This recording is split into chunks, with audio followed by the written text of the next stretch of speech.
Dentro dessa prisão infernal existe um poderoso karateka que é conhecido como Punho Santo, que assim como os outros artistas marciais dali, ele também vai atrás do Shinobu para matá-lo. Mas antes disso, o duelo entre Todo e Magami continua, onde Magami falava que o Todo tinha danificado a sua faca favorita. Já Todo estava impressionado, pois Magami tinha parado um golpe com força máxima, mas nesse momento era falado que houve apenas 3 vezes em que o Todo lutou sério em sua carreira, que tinham sido contra o seu veterano, na semifinal do Nacional, e contra o seu professor. Em todas elas, Todo espancou seus adversários. Nisso, Todo avança gritando e dava um golpe, mas Magami defendia com a faca. Todo balançava a espada e dava outro golpe, fazendo o Magami recuar. Todo precisava de mais um golpe para quebrar a faca do Magami. Porém, Magami falava que Todo era mais um idiota do que Kendo. Todo ficava confuso. Nisso, Magami soltava a faca e falava que estava desapontado com o Todo. Todo ficava furioso e avançava com um golpe, mas Magami desviava tranquilamente. Todo recuava e tentava outro golpe, mas Magami esquivava e gritando perguntava por que o Todo estava se segurando. Todo não entende, pois estava indo com tudo. Todo perguntava se estava errado e Magami explicava que o Todo deveria ter cortado a partir do ombro e falava que a fraqueza do Todo era a superficialidade dos seus golpes. Após isso, Magami dava uma grande explicação sobre como usar uma espada em uma luta até a morte e finalizava dizendo que o Todo era medíocre e que não havia genialidade nele.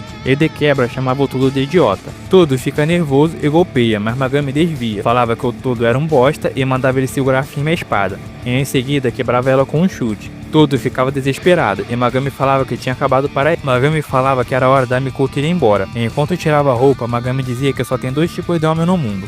Um era um adorável brinquedo para ele brincar, enquanto o outro era um rival que fazia o seu coração disparar. E pelado, Magami falava que Todo era o primeiro tipo. Nisso, Todo gritava de medo, e muito longe dali, Shinobu ouvia aquele distante grito que ecoava derrota.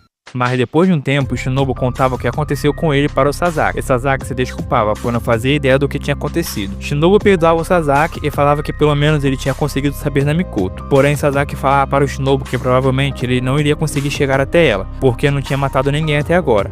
Nisso, Shinobu falava que não vai matar ninguém, pois essa era a vontade do Takuma. Sasaki ficava surpreso e perguntava sobre os prisioneiros que o Shinobu enfrentou. E Shinobu falava que eles estão vivos, mas ficarão incapacitados por um tempo. Sasaki achava aquilo interessante e depois perguntava sobre o Takuma e a sua vontade.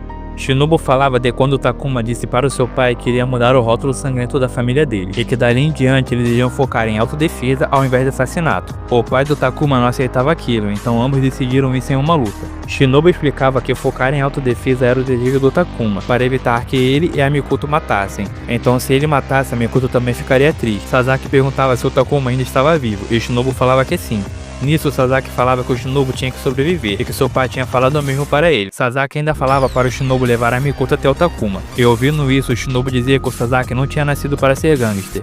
Shinobu ficava de pé e falava o seu nome para o Sasaki, e depois dizia para eles sobreviverem isso juntos e encontrarem uma saída. Sasaki apertava a mão do Shinobu e falava que eles irão fazer isso. Mas nesse momento, Magami falava que os que matam sem hesitação sobrevivem. E vemos que o Magami estava em uma sala explicando como as apostas funcionavam, onde dizia que após os pontos forem adicionados, eles iriam receber uma soma em dinheiro em relação a quantos pontos o objeto da aposta acumulou.